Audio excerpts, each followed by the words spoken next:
Et comment je peux faire pour mieux gérer mes émotions? Comment je peux faire pour être plus combatif? Comment je peux faire pour être plus motivé? C'est d'avoir un projet au bout en fait. La motivation vient toujours de tes valeurs, de ce qui est important pour toi à long terme. Si tu vois qu'à court terme, tu vas marcher uniquement à la volonté, et la volonté marche sur du court terme, comment rester motivé en permanence? La première chose pour être motivé, c'est d'avoir un pourquoi, de savoir pourquoi tu fais les choses. Tu sais comment avoir un bon mental. Le problème, c'est que beaucoup vont se complaire à travers l'histoire qui se raconte. J'ai pas de mental, je sais pas me concentrer. Mais tu peux te complaire dans cette histoire. Mais j'adore cette phrase qui dit que tu peux soit avoir des résultats, soit des excuses, mais pas les deux. Et tant que tu trouves pas ce pourquoi, ça doit être plus fort que toi. Tu dois avoir un pourquoi qui te donne le matin une envie de te lever. Et c'est plus fort que toi. Il faut que tu te lèves pour aller vivre cette chose. Et les gens négligent ce pourquoi, ils se focalisent uniquement sur le comment. Mais le pourquoi, c'est ce fuel émotionnel. C'est cette énergie qui fait que des grands leaders arrivent à créer des choses extraordinaires. Pourquoi tu lances un projet? Pourquoi tu crées une entreprise? Si tu ne définis pas ton pourquoi, t'es mort. Et à ce moment-là, je me rappelle pourquoi c'est important. Mais tout simplement pour vivre mon message, pour vivre le message que tout est possible. Mais la volonté, tu vas l'alimenter uniquement à travers un projet à long terme qui te touche, à travers quelque chose vraiment qui est dans tes tripes. Ils n'ont pas un pourquoi suffisant pour affronter l'inconfort de devoir se reconcentrer au moment où ils sont dans la frustration, affronter l'inconfort de devoir gérer son stress, respirer au moment où la personne est moins bien. Et pour moi, c'est avant tout une question de pourquoi avant même d'être une question d'outils. Pourquoi tu as envie de te dépasser? Si tu arrives à trouver un pourquoi qui est suffisamment fort. Donc ce matin, 5h30, je pars m'entraîner.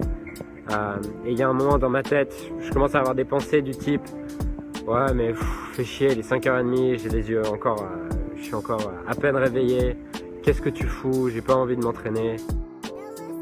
Est-ce qu'il y a des moments où je suis démotivé? Oui. Est-ce qu'il y a des moments où j'ai envie de juste me reposer? Oui. Pourquoi est-ce que je le fais pas? Tout simplement parce que je me connais assez pour savoir ce qui déclenche la motivation. Aujourd'hui, sur mon portable, j'ai toute une playlist de speech, de motivation d'Américains qui m'inspirent et j'ai juste à l'écouter pour faire renaître le feu à l'intérieur de moi. Et c'est vraiment important d'arriver à se connaître, d'arriver à trouver les clés en toi qui vont te permettre, même le jour où tu n'as pas envie de te battre. Tu vois, quand tu as de la volonté, tu es obligé de pousser, alors que quand tu as un pourquoi qui te dépasse, c'est ce pourquoi qui te pousse. Ok? Donc c'était vraiment la première clé, c'est arriver à trouver un pourquoi qui te dépasse, qui te donne envie de te dépasser, qui te prenne dans les tripes et qui te donne envie de tout donner. Ça, c'était la première clé que je voulais donner par rapport à comment rester motivé. Si tu arrives à faire ça, je te garantis que les outils, tu vas les trouver. Parce qu'au fond, tu les as, ces outils, de façon inconsciente. Si tu comprends ça, tu as tout compris en fait. Tu as compris ce qu'était le mental, tu as compris ce qu'était la motivation, tu as compris ce qu'était la détermination. C'est juste ça, c'est juste répondre à cette question. Pourquoi je vais tout donner aujourd'hui? Pourquoi je suis prêt à tout donner aujourd'hui? Chaque jour, je me lève en me demandant comment je peux faire pour passer une super journée aujourd'hui. Comment je peux faire pour apporter encore plus de valeur à mes clients aujourd'hui? C'est des questions que je me pose constamment et c'est tout un état d'esprit à avoir que tous les gens qui réussissent ont en commun.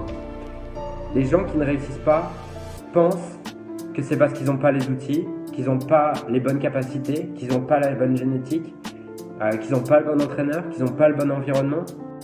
Alors que le leader, là, le champion, le sportif de haut niveau, sait que ça vient de lui. Et sait que le changement passe par lui uniquement. Et ça vient pas de l'extérieur. Alors oui, tu peux continuer à penser que ça vient de l'extérieur. Ça te permet d'être plus confortable, puisque comme ça, tu n'en prends pas la responsabilité et tu te remets pas en question. Le champion est en remise en question permanente. Le champion se demande constamment comment est-ce que je peux te donner le meilleur aujourd'hui? Comment est-ce que je peux être encore meilleur que la veille? Si tu prends cette habitude, tu peux même pas imaginer les résultats que tu vas avoir dans 6 mois, 1 an, 10 ans. Mais le problème, c'est que les gens préfèrent avoir des résultats rapides. Veulent un truc qui va leur vendre du rêve et qui en 2 semaines va leur vendre qu'ils qui seront mieux que d'habitude. Si tu veux avoir d'autres résultats, si tu veux passer un cap dans ta vie, tu vas devoir devenir une nouvelle personne. J'adore cette phrase de Eric Thomas qui dit « Tous les résultats que tu as ou que tu n'as pas dans ta vie sont la conséquence de qui tu es. » Et qui tu es n'est pas figé. Tu peux devenir la personne que tu as envie de devenir.